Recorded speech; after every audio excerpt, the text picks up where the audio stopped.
announce the opening of our recruitment cycle for the second cohort of the National Youth Guard. I'm putting forward a clarion call to young people across the nation to step forward as ambassadors of hope and guardians of our future. Every day, Bahamian young people are leading in sports, science, business, and agriculture, and now disaster risk and climate change. The National Youth Guard is testament to the government's commitment to engage youth in crucial ways that shape the landscape of this country. The program is designed to develop employable skills and capacity in youth, while simultaneously bolstering our government and institutional readiness in the event of disaster.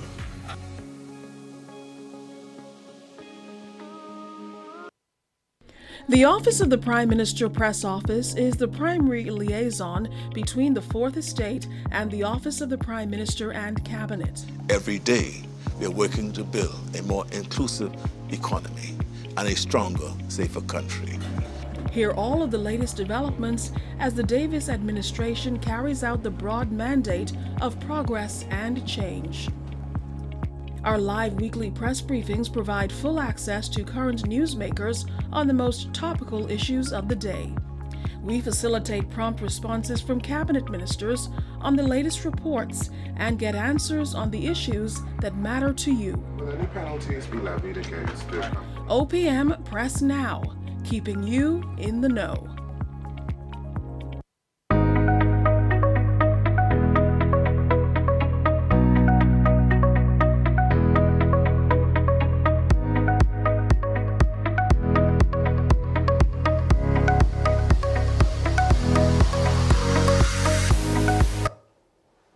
Good morning, everyone, and welcome to the Office of the Prime Minister. We're so pleased to have all of you here today, live in person and watching online and on ZNS Television, and compliments of the season to all of you. I'm Acting Press Secretary Keishla Adderley, and this morning we are going to delve into two very important topics. The first has to do with the government's commitment to improve the conditions of roads here in the capital in the first instance. We're pleased to be joined by the Minister with Responsibility for Works, the Honorable Clay Sweeting, who will give us the particulars and the scope of this massive road improvement project here in New Providence. We will also discuss the very topical issue of climate. As you know, the government has been on a very aggressive campaign advocating for climate justice in the interest of the Bahamas, other small island developing states, and the world at large. We'll also hear from climate advisor, Dr. Rochelle Newbold, who's just back from Dubai, attending the COP28 summit. She will tell us what some of the gains are. You may know that a very important agreement was signed among world leaders. She will tell us about the particulars of that agreement and what the Bahamas still wants to gain going forward as we continue this fight. But we'll start things off now with the Minister of Works, the Honorable Clay Sweeting, on the road improvement project planned for New Providence. Minister Sweeting. Good morning. First off, let me say compliments of the season to all of you. Christmas, I think if you go by the Ministry of Works, you'll see Christmas is my favorite time of the year. I would like to recognize Parliamentary Secretary, Honorable Bacchus Rowe, Permanent Secretary, Mr. Luther Smith, Acting Director, Mr. Robert Moses, Deputy Directors, Damien Francis, Cadwell Pratt, Under Secretary, Dr. Lisa Fitzcharles, Mr. Wegacher, General Manager of Bar Mix, Mr. Ryan Remin, I think he's here, Mr. Francis Clark, Bahia Hepburn, and other noted staff from the Ministry of Works and Family Island Affairs. Before I begin, I would like to extend my congratulations to the team at Family Island Affairs for putting on a spectacular Best of the Best event held at Fort Montague. The sailors and spectators surely enjoyed the on-the-water excitement as well as onshore activities. I want to congratulate the winners of each class, and I look forward to seeing you in early 2024. As you may be aware, we have been aggressively moving towards the major concerns of all of you the Bahamian people, and we will continue to work on your behalf. Some of our accomplishments may be uncomfortable for short periods of time, but we remain committed to doing what is in the best interest for the majority of the Bahamian people. And my goal as the Minister of Works and Family Island Affairs is to fulfill the mandate under this portfolio during this term that is afforded to me. One very important item that spans the Bahamas, and especially New Providence, is the poor state of the roads. Just to put it into context, the Ministry of Works and Family Island Affairs oversees the maintenance of over 880 miles of roads in New Providence alone. Its responsibilities include routine tasks like pothole repairs, drainage cleaning, and periodic extensive work such as milling and asphalt overlays. And this ensures road safety and suitability. The ministry recognizes that asphalt surfaces degrade over time due to factors like weather, heavy traffic, aging, leading to cracks, potholes, and safety risks. To address this, it proposes that asphalt milling and paving program to replace old asphalt with new, durable material and improving road conditions. I would like to congratulate the team at the Ministry of Works and Family Island Affairs for their ability to overcome numerous challenges and complete the paving of 23 miles of roads in New Providence alone. This includes Chippingham, Community Roads, Marcus Bethel Way, Frederick Street, Charlotte Street, Long Wharf, Blake Road, Zion Boulevard, Lincoln Boulevard, portions of Windsor Road, East Street South, Sands Road, Woodland Way, Gibbs Lane, the intersection of Yamakora Road and Fox Hill Road, and community roads off of Cowpen Road.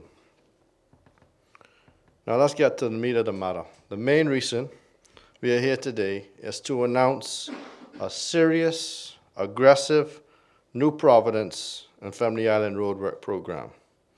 Just to give you an idea, Baja Mix usually paves around 25 miles of road every year in New Providence. With this program, we should be able to double that in what we pave in New Providence alone. The civil design section has completed and prepared scopes of works already for 55 miles of arterial and community roads in New Providence to stabilize our current road network. The first quarter of 2024, the ministry will focus considerable attention on the following roads: Tonique Williams-Darling Highway, Joe Farrington Road, sections of Blue Hill Road, sections of East Bay Street, sections of West Bay Street, Dassville Street and surrounding roads, Montrose Avenue, Mount Royal Avenue, Cowpen Road, Windsor Field Road, Eastern Road, Soldier Road, East Street, Camp Road, and community and urban roads. So you see, we going heavy starting the first quarter in 2024, and this will be an extensive program to last over the period of 2.5 years. And the Family Islands, the projects that include Arquette Island, Long Island, Eleuthera, ongoing works in Exuma, and we are also looking at expanding the road work that we have completed in Abaco. Until these works can be completed in its entirety, it is necessary for us to continue our short-term measures. So we will engage in pothole patching. We have pothole patching contractors that will assist the ministry to repair the roads to promote road safety and comfort. So just to give you an idea, the cost breakdown of the New Providence Road Improvement Project, which will be mainly facilitated by the government's Baja Mix, would be $91,207,700.68. Just to give you an idea, our yearly budget for New Providence road work, including patching, I think is around $11 million. So this would be over the period of 2.5 years. So you can see that this will be an extensive, aggressive approach to getting not just patching, but paving the roads in New Providence. It would also include sidewalk construction for $3 million and drainage works for $4 million. So we understand also that we have flooding issues in certain areas, and we're going to remediate that. The ministry has also purchased, I think it's 26 wall pro valves And these valves help to not only allow for drainage, but it also stops water from backing up into the roads once the water drains through these special valves. So the total funding for this project would be $98,210,000 over the period of 2.5 years. The amounts listed will be drawn down on a quarterly basis in 2024. With that said, I open the floor to questions and welcome the senior members of the team to respond if I may not have the answers. Thank you.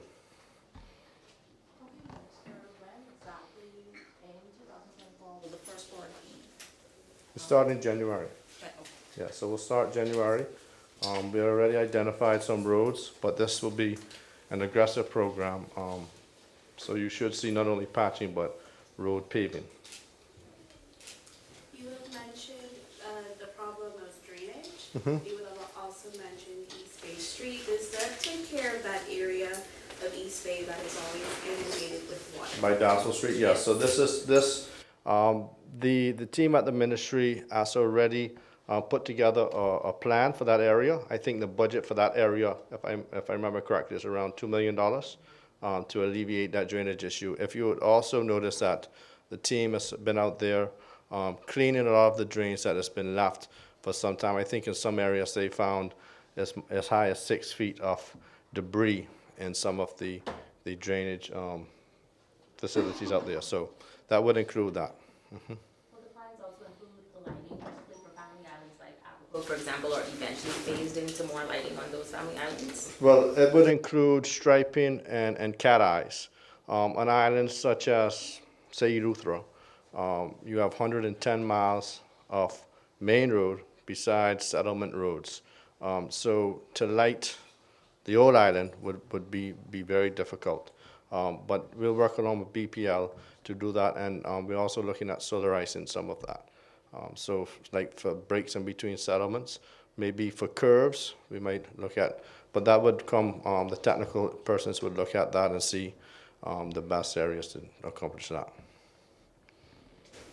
What has the Ministry of Works learned from the last major road improvement project back in 2008, I think it was? Remember the song, The Road Done Dig Up? Yeah, right. So this, I mean, you know, the ministry has already put together a comprehensive plan to, I mean, you know, there'll be some uncomfortable times maybe in certain areas, but it isn't a major improvement project like that was at that time, because these are different areas. So the Ministry of Works has a program, Ms. Hepburn, and who else works? McClark, and it's somebody else who works that deals, if you want to speak to that program, it's very advanced, and before I became minister, I didn't realize that how much information they had on the road network. So I didn't speak to that. Good morning. My name is Francis Clark, Senior Engineer, responsible for maintenance and construction. That's a very valid question. There's a difference between the New Providence Road Improvement Project a few years back compared to what we're doing today. New Providence Road Improvement Project was really totally reconstruction of a road that included infrastructure, underground utilities, sidewalks, total reconstruction. What we are doing on this program is just resurfacing, repaving, taking off the old asphalt and milling it. Now, mind you, we may be having to do some reconstruction of some of the base material in some locations, but we will be identifying them on a case-by-case situation. As far as disruption, we don't expect the disruption to be as intrusive as what it was a few years back. And so there will be contractors, private contractors, along with the Ministry of Works in-house paving arm that will put in traffic management in place to minimize any type of disruption. What's the average lifespan of a newly paved road? Between 15 to 20 years. Did you mention Gladstone Road as well? Okay, yeah, Gladstone Road is a capital project. I guess I can say something about that. So far, what's happening at the moment is that we've identified areas that will be going through a land acquisition process because we are expanding major intersections. We have several roundabouts that's going to be installed there.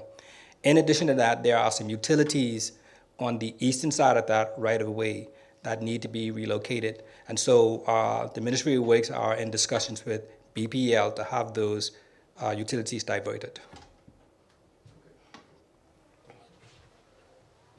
And I also wanted to add to Mr. Clark, when you look at roads and pothole patching, eventually if you don't fix the road, then you have to not just mill, you gotta rebuild it. So even though this might seem at a hefty price tag, if we do it now, it will save the government funding in the long run because we wouldn't have to rebuild the roads from scratch. Ms. Hepburn, she probably was one of the best persons I ever heard explain how roads are. It's like a fabric. And if you get a tear in your clothing to keep stitching, eventually you got to buy a new garment. So for us, we're just trying to alleviate some of that, and it's a cost savings thing for us. And I think everybody in New Providence want to drive on good road. Just wanted to get an update on where we are with updating the building code stuff. Yeah, so the team's still working on that. I think this year we should have an update, but they're still working with the team. I think Dr. Fitzcharlson is in charge of the legal committee at the Ministry of Works. So there's a couple different legislation that we're looking at. While we, for me, I think that you look at the building code, but you also look at what it would cost if it's increased the cost of building a house as well. So you want to be safe and sure you increase the code, but also you look at the cost element as well for Bahamians who, because the cost of building a home continues to rise. So we're looking at that as well. Can we also get an update on Shantytown demolitions, particularly the completion date for All Saints Way? Okay, so yesterday we went out by the well field, and the team at the Ministry of Works, along with other members of the task force, went out there to notify persons, to give them their notice, persons who's building out at the well field. We will continue to assess different areas throughout New Providence.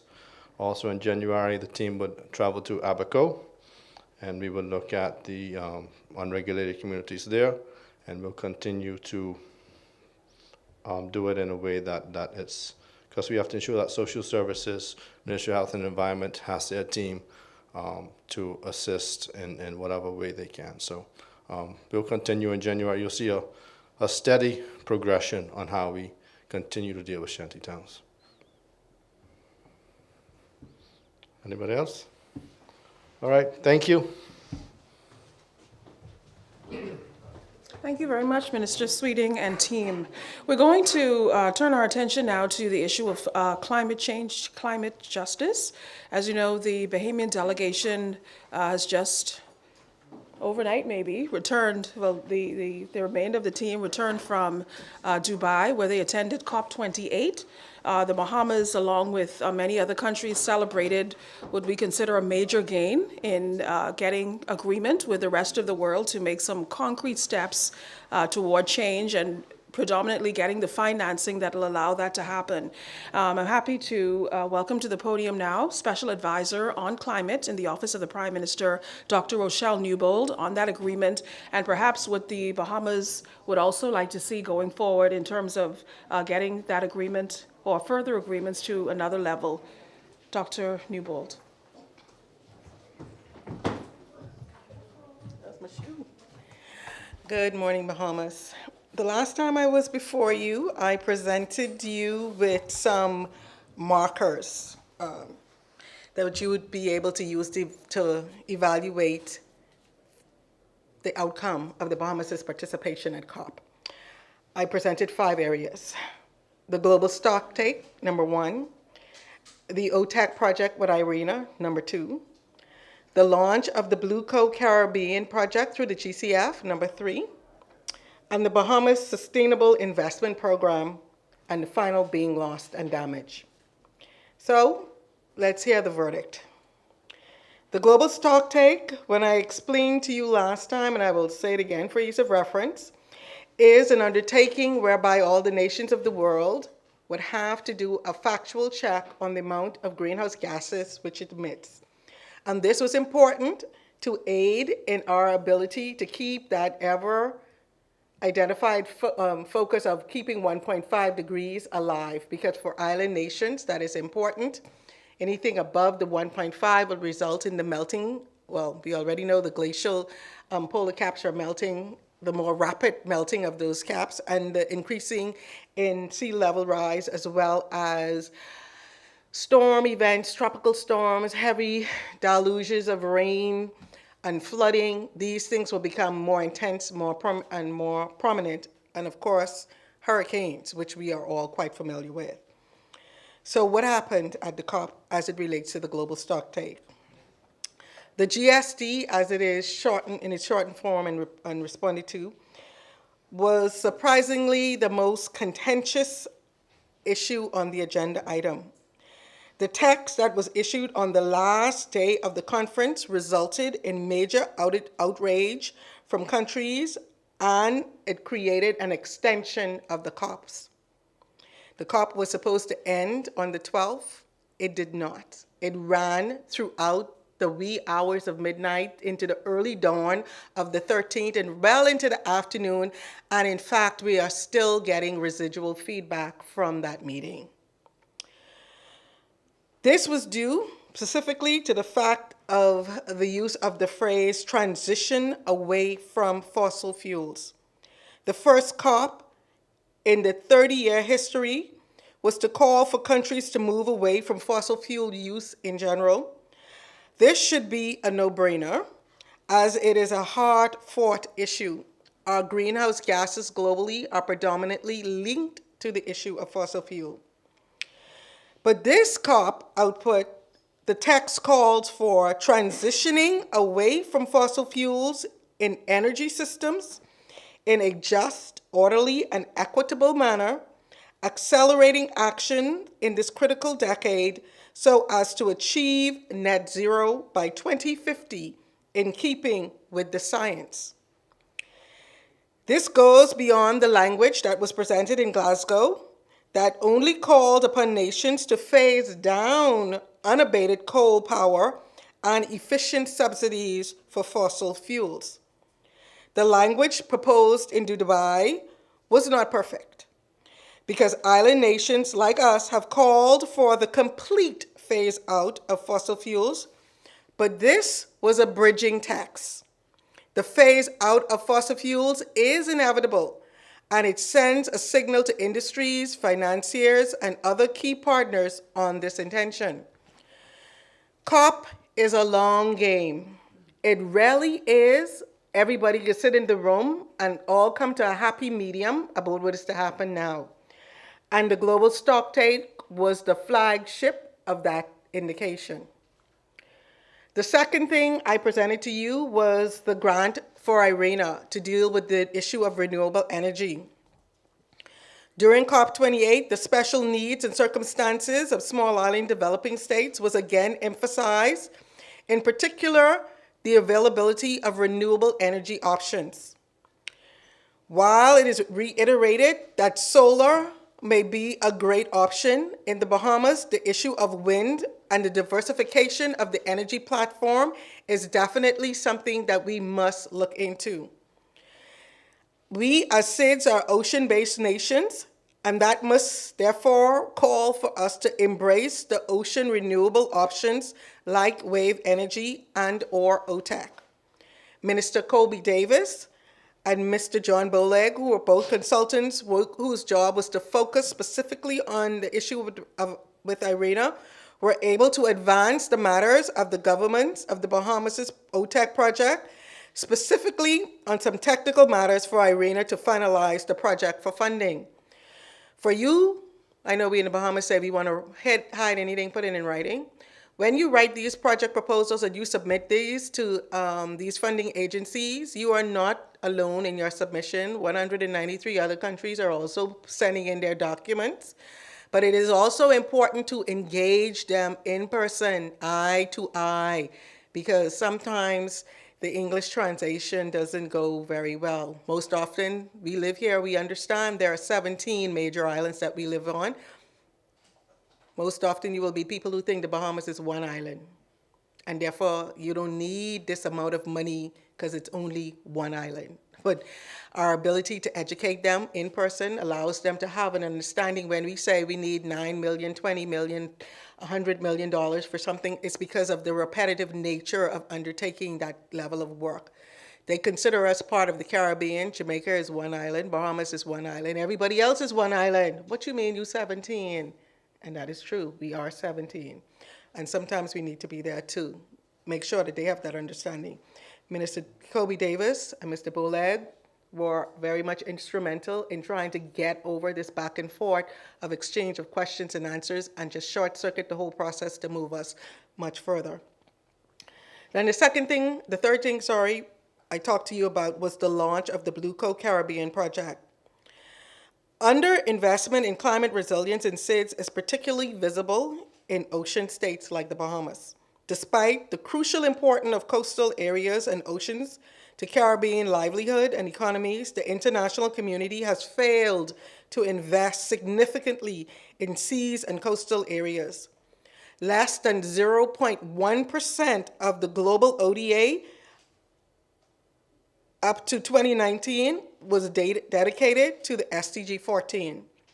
This includes a variety of sectors such as 1, low-emission shipping and ports, 2, waste management and circular economy, 3, coastal and marine ecosystem protection, 4, coastal livelihood protection and promotion, and 5, offshore energy. But we were happy to say that the Prime Minister leading the charge was able to launch the Blue Coat Caribbean Coordination Program to co-investment funds for the Caribbean. The Bahamas was the progenitor of this package. We invited our Caribbean colleagues to join us in this act, and we have been approved for that investment portfolio. So now we will begin to make and design and to draft up exactly how we want that to be run for the Bahamas so that the benefits would address our most immediate and realized needs. And it also allows for our other Caribbean partners to do the same. So then the fourth, was the Bahamas Sustainable Investment Program, the BSIP, we call it for short. During COP28, we were again, with the assistance of the Prime Minister, able to launch the BSIP program to international private sector investors so that we could leverage partnerships for investment in the Bahamas. At the side events, the Open Society Foundation communicated their excitement for the Bahamas to implement the BSIP and to utilize their network of financiers to support the Bahamas' goal on improving resilience and climate action through our investment program. The design and the market uptake for these investment facilities is estimated to be between $250 to $500 million. And this funding would be highly prioritized for the sustainable development projects that will be identified in the investment program. So that for us was very much a relief to see that there were investors willing to invest in the Bahamas at that level, not in the traditional touristic way, but in ways that address our climate and finance needs. And then, of course, the most touted international one would be loss and damage. On the first day of the COP, the establishment of the Loss and Damage Fund, which was been long awaited, was marked with the opening. Last year, at COP28 in Sharm el-Sheikh, the small island developing states of the world held their ground, indicating that there was a need for an agreement to not just establish the Loss and Damage Fund, but to provide the required financing for the operationalization of the fund. The objective of the fund is to ensure that developing countries have financial assistance as they contend with the negative impacts of climate change through the either sudden or slow onset events. The Bahamas, along with 39 island states, of the world under the leadership of Prime Minister Davis held firm in Egypt, almost bringing the negotiating process to its knees, and this has paid off. The president of COP28, Dr. Sultan Al Bajer, opened the meeting with a chorus of pledges totaling $726 million for the operationalization of the fund and additional funds to be identified. The COP president also tracked a record number of pledges for climate-related actions amounting to $83 billion. The Bahamas has gained another major win by securing the seat on the Loss and Damage Fund Board. This would help to structure and manage these funds for 2024. The Prime Minister, having acknowledged the pledges, called for the writing and the depositing of the check. You did pledge $100 billion last time. We still didn't get the check. You making another pledge? We want to see the check. And now that we will be sitting on the board, we want to see that check ASAP. So the Bahamas now has a place on the board, and we can ensure that our partners live up to their pledges this time. So one thing I want to state as I slightly shift, that's the report for the things we talked about previously, but that as a whole, as seen with respect to this COP, it is important for countries to be ready, as it is a long game, as I said before.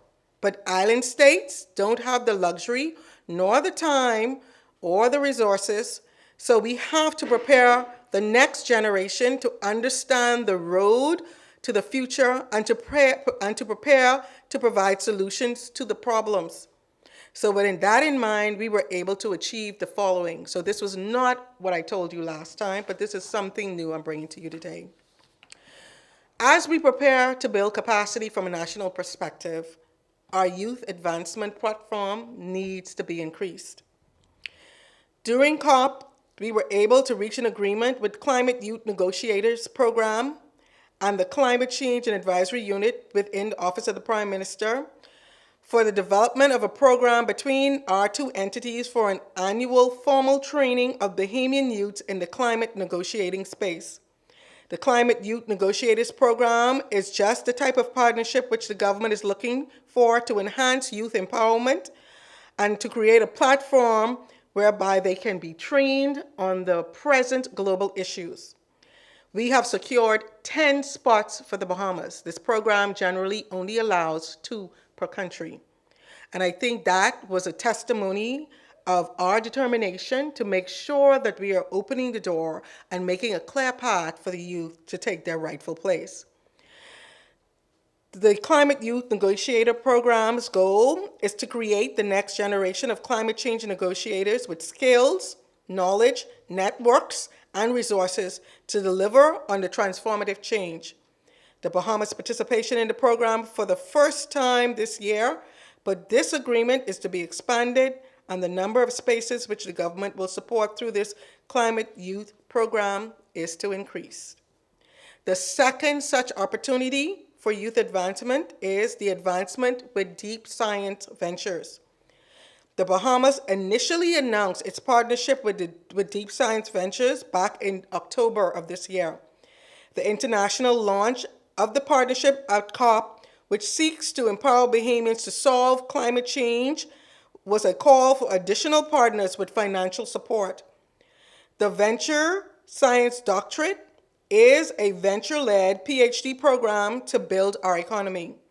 It is fully accredited, fully funded, 4 times faster than traditional PhD startup career paths, and 100 times more likely to create a startup business. We sit back and we listen to Elon Musk and we listen to Steve Jobs and we wonder how they get there.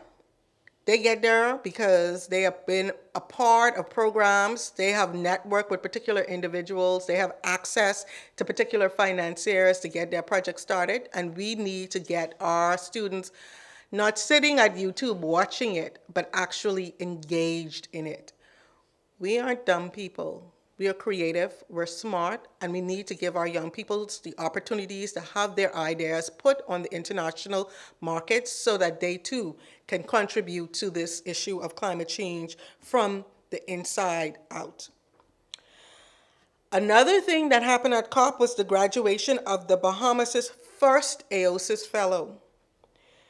The AOSIS Fellow is designed to meet the specific needs of small island states, and AOSIS stands for the Alliance of Small Island States. The Alliance of Small Island States. Thank you. The program is a unique opportunity for young professionals from countries to get their hands-on training and experience on issues of law, policy, and science, and to build enduring capacities within the OASIS member governments. They are to be engaged in the international process. The fellowship program is for 1 year, and the fellows will work within the UN Permanent Mission in New York. They will receive a comprehensive training on climate change, ocean, environmental protection, and sustainable development issues, and gain real-world negotiating experience working with their national delegations and AOSIS partners. The deadline for anybody wishing to participate in this fellowship is January 6th of this year, and our first graduate was Ms. Gina Pierre from the Department of Agriculture. So, what other opportunities we have for the youths? There you go. The Bahamas will be launching in 2024 our SDG Challenge. This challenge is open to youths from the ages of 16 to 24 to participate in the matters relative to SDGs. You will note that the SDGs is one of the UN's internationally agreed forum, just like climate change, that comes to an end in 2030. All countries are therefore required to provide a final report which shows how they have developed within the 17 SDG goals. We just had we hit the halfway mark in 2015. We weren't all doing that great. And COVID took a tremendous amount of steam out of the progress that countries had been making prior. But now we need to bring our youths into the space because we already see the handwriting on the wall, as this will now emerge to be just as important as climate change, and we want to get them as quickly up to speed as possible. And then we also want to launch and before we launch, our present serving ambassadors, which would be Ambassador Stephen Hunter and Ambassador Ashante Russell, whose terms will end in February of next year. We're letting the Bahamian public know that now these 2 spots will become available and that anyone interested should make their application known to us such that they would become the new ambassadors for 2024-2025. I just really want to impress upon the Bahamian people. This issue of climate change and all its residual impacts that have an overwhelming impact on our ability to survive, to live in a sustainable way, to have a livelihood that we can pass on to our generations of children, this is no joke. There are countries in the Pacifics that have lost their islands. I started off by talking about OTEC and the 17. In a minute, we're going to be saying we only have 15, then 14, then 10, and then Andros will be the only one, and then that would be gone.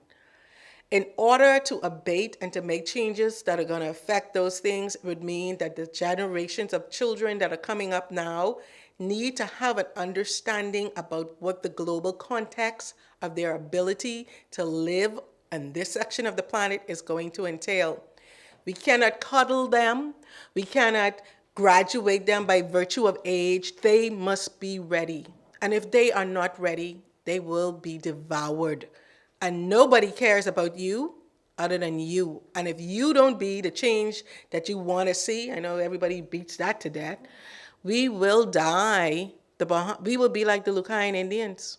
They once was, but they are not. And we are trying to really address that by getting our youth involved up to speed so that they understand. And let me also say this. Getting them up to speed so that they understand means that you have to understand how the process functions, how the machinery happens. You don't drive a car by pushing it.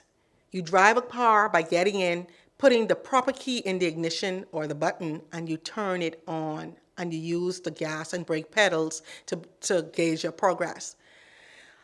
You will see throughout the world that we have the youths would be, and they'll be demanding this and demanding that. You cannot come to someone's house and make demands of them. You need to engage with them. You need to have an exchange of dialogue. You need to understand the perspective where you're coming from and where they're coming from, and finding ways of bridging the gap. That's proper negotiations. That's what we want to teach our children to be. We don't want them to just be panicky and demanding, and there is no thought or concern for a true purpose and planned out process. It took us 30 years to operationalize loss and damage. 30 years. Maybe we were a little bit sleeping on the job there, but I can assure you by just standing up and demanding things wasn't going to make it happen. We had to be very strategic in our approach. We're saying the same is going to have to occur for our young people. We have to be strategically putting them in. And these projects that I've spoken about, these initiatives and opportunities, let's identify the creme de la creme that we have amongst them, us. Let's prepare them. Let's put them in the best possible way to be successful, to accomplish things that have a feedback and an impact, positive impact on our Bahamas and on our people. So, if you need further information, contact the Office of the Prime Minister. We will help you to understand, to direct you in the proper place. So now I open it up to any further questions. I know you all didn't have no questions. No. Christmas coming. Yeah, you mentioned something about private investment and some of these projects. Can you identify some of the projects that people would be interested in? Well, there are two things I talked about with respect to investment. The Bahamas Sustainable Investment Program has a category of a slew of projects from an educational, economic, business. It will be the full gamut of it. We are not restricting ourselves to it only does this or it only does that. The opportunities will be there for people to make a determination if their idea or their focus will fit in this investment program. We know that our investment program has to look at a lot of things. Changing legislation that makes it possible for Bahamians to actively engage in certain markets, that has to be a consideration. Putting in within our educational system at the higher level, the tertiary level, projects and programs that not just require you to get a PhD or a bachelor's degree, but making it possible for individuals to get key technical skills. People around here talking about AI. You don't go to get a PhD in AI. You go in and you take a course, Microsoft C++, and you're able to engage immediately in market offerings. So we know that this is a slew and a phasing of work that has to be undertaken, and it's a partnership opportunity. We're not dictating to anybody. We're having that dialogue. We're considering what your goals, objective, your dream is, whatever it is that you see, and we're seeing how that could be crafted into the context of the format of these investment opportunity. So we have the traditional, the PhD program with Deep Science Ventures. They're looking at people who have a degree or seeking to advance into their PhD program for cancer research, for agricultural research, the whole slew of gamut. There is no limit to the dream here because the world is changing. Nobody has the script. The script is being designed daily. Who sits on the board for loss and damage? We haven't said that name yet. I'm going to leave that to the Prime Minister to make that announcement. But we were very, very happy and thrilled to be able to negotiate with our partners to have that agreement for the Bahamas to sit on the first term of the board. But I'll allow the Prime Minister to make that announcement. How many countries are on the board? There are 26 countries on the board. As a small island states, we have 8 seats. So that speaks volumes for our ability to influence those 83 billion, that's 726 million.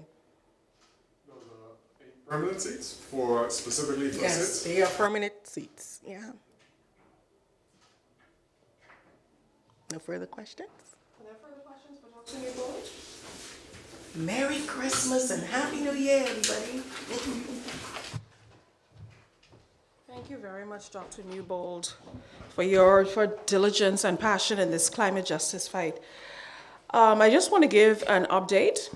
There were several inquiries from members of the public, members of the press, on the issue of the distribution of vouchers from the Department of Social Services.